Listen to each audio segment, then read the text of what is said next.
Hello friends, இந்த வீடியோவில் என்ன பார்க்குறோம், பூசணியும் பட்டாணியும் போட்டு ஒரு கூட்டு மாதிரி ஒன்று புதுசாக வந்து பண்ணியிருந்தேன். ரொம்ப சூப்பராக இருந்தது. அது எப்படி பண்ணலாம் பார்க்கலாம். ஃபஸ்ட்டு பூசணிக்காயை நல்ல தோல் வந்து சீவிக்கங்க. நல்ல தோல் சீவிட்டு அது ஒரு 10 நிமிஷத்துக்கு கூட வெந்துடும். அதுமாதிரி பட்டாணியும் நல்லா வந்து பார்த்திங்கன்னா பட்டாணியும் ஃபுல்லாகவே எடுத்து அதுக்குள்ளே வந்து போட்டுக்குங்க.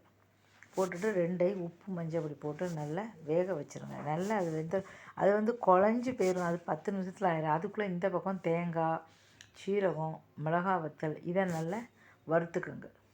இதை நல்லா வறுத்து இந்த 3மே கருவேப்பிலை, நீங்கள் கருவேப்பிலை பெருங்காயம் போட்டிங்கன்னா சூப்பராக இருக்கும். கடுகு போடும்போதே கருவேப்பிலை பெருங்காயம் போட்டு தாளித்து வந்து ரெடியாக வந்து வச்சுருங்க. இதை நல்லா வச்சு மிக்சியில் வந்து அரைச்சி வந்து வச்சுருங்க. இது ஒரு 10 நிமிஷத்துலேயே ஆயிரும். சீக்கிரமாகவே ஆயிரும். ஏன்னா பட்டாணியும் சீக்கிரம் வந்துடும், பூசணியும் சீக்கிரம் வந்துடும். பாருங்கள், தண்ணியை நல்லா ஊற்றிருக்கேன். அப்போ தான் நல்லா குழையும்.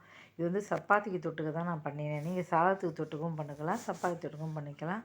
ரொம்ப சூப்பராக டேஸ்ட்டாக அப்படி இருந்து ரொம்ப ரொம்ப நல்லது. பூசணிக்காய் வந்து ஒரு நீர்ச்சத்து உள்ளது, அதனால் ரொம்ப நல்லது. கண்டிப்பாக வந்து சாப்பிடணும். இது எல்லா காய்கறியும் நம்ம சாப்பிட்டா தான் எல்லா சத்தும் நமக்கு வந்து கிடைக்கும்.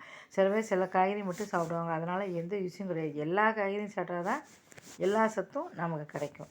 இப்போ வந்து நல்லா மிக்சியில் போட்டு அரைச்சி வேகும் போதே மிக்சியில் போட்டு ஆற வச்சு அரைச்சிட்டு வந்தாச்சுங்க. பாருங்கள், இப்போ அதை நம்ம வந்து ஏற்கனவே கடுகு வந்து போட்டிருக்கோம். இதிலே வந்து மிக்ஸ் பண்ணிடலாம். கடுகு, பெருங்காயம், கருவேப்பிலை இதெல்லாம் போட்டு தாளிச்சிட்டு அதையும் இது கூட மிக்ஸ் பண்ணிடுங்க. இப்போ எவ்வளோ தண்ணியாக இருக்குது பாருங்கள். இது ஃபுல்லாகவே வந்து வற்றணும்.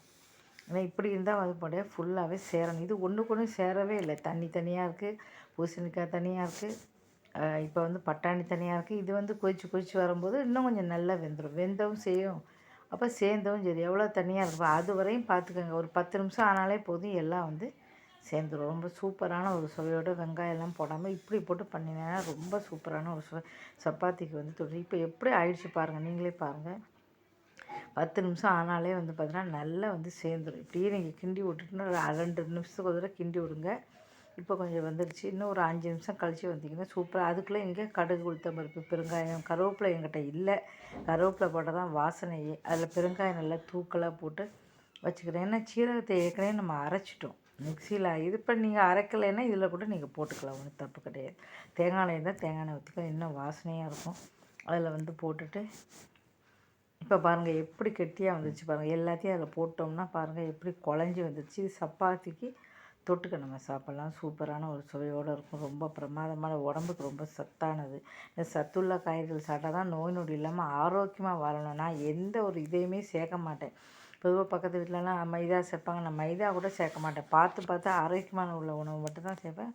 ரொம்ப நல்லாயிருக்கும். சேனலை வந்து சப்ஸ்கிரைப் பண்ணிக்கோங்க. நிறைய இந்த மாதிரி சமையல் வீடியோ நல்லா பார்க்குறீங்க அப்படின்னா தொடர்ந்து சமையல் வீடியோ போடுறேன். பார்த்து ஆதரவு கொடுங்க. நன்றி, வணக்கம்.